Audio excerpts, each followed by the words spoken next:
Kalighat metro station বা রাসবিহারী অপেক্ষায় আছি বাড়ি ফেরার ট্রেন।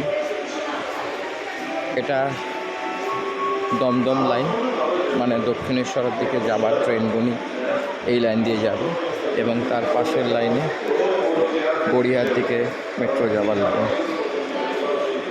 আগে যতটা পরিষ্কার ছিল এখন অতটা পরিষ্কার এখনও দেখতে পাওয়া যায় না, তবুও আগের মতনই অনেকটা পরিষ্কার অন্যান্য মেট্রো স্টেশনের থেকে।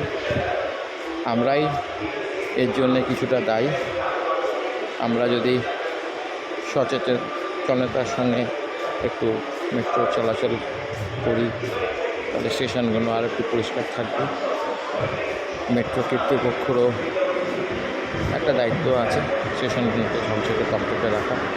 যদিও মেট্রো আমাদের গর্ব, আমাদের অহংকার। মোটামুটি ট্রেন শিডিউল মেনেই চলে, বিশেষ করে এই গরমে বাইরে যখন তাপমাত্রা অনেকটা বেশি।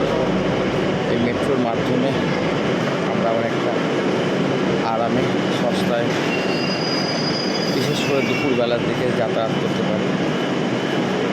আর এখন মেট্রোর কানেক্টিভিটি অনেকটা বেড়ে যাওয়ার জন্য এর গুরুত্ব আস্তে আস্তে বাড়ছে। হাওড়া থেকে সল্টলেক পুরো লাইনটা চালু হয়ে